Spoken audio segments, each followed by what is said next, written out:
કચ્છ જિલ્લા ગામ વિકાસ સમિતિ ગોધરાનો રજત જયંતિ મહોત્સવ દબદબાભેર ઉજવાયો.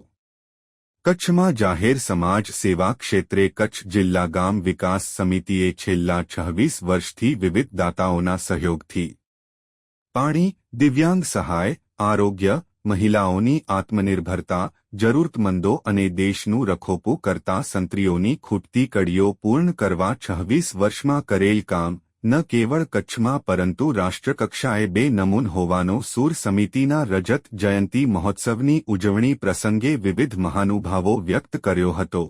યોગાનુયોગ કચ્છ જિલ્લા ગામ વિકાસ સમિતિના સ્થાપક પ્રમુખ અરવિંદ કેશવજી જોશી ગોધરાના જન્મદિનને તેમની સુદીર્ઘ અને સાતત્યપૂર્ણ સેવાઓ બદલ વિવિધ સંસ્થાઓ દ્વારા વિશિષ્ટ બહુમાન કરાયું હતું અને સમિતિના સર્વે સભ્યોની સમર્પિતને બિરદાવાઈ હતી. લોહાણા બોર્ડિંગ માંડવી મધ્યે મામલતદાર શ્રી વિનોદભાઈ ગોકલાણીના પ્રમુખ સ્થાને યોજાયેલ ગ્રા. વી.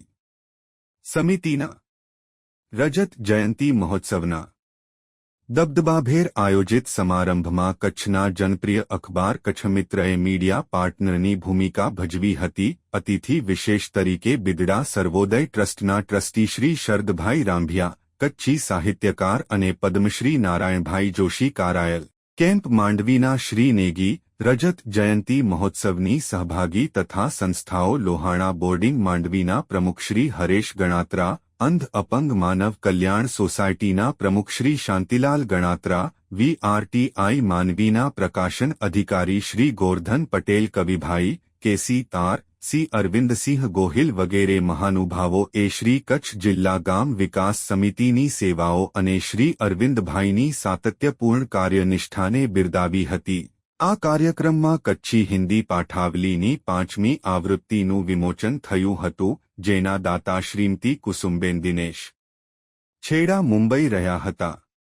જરૂરતમંદ 21 મહિલાઓને આત્મનિર્ભર બનાવવા માટે 21 સિલાઈ મશીન, એક દિવ્યાંગ ભાઈને ઇલેક્ટ્રિક ટ્રાયસિકલ અને 2 દિવ્યાંગોને સાદી ટ્રાયસિકલ અર્પણ કરવામાં આવી હતી.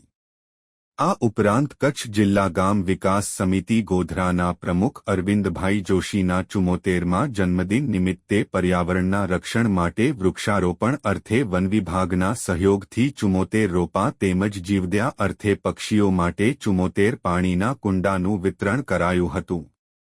સ્ટોરી રમેશભાઈ ભાનુશાલી નલિયા, અબડાસા, કચ્છ.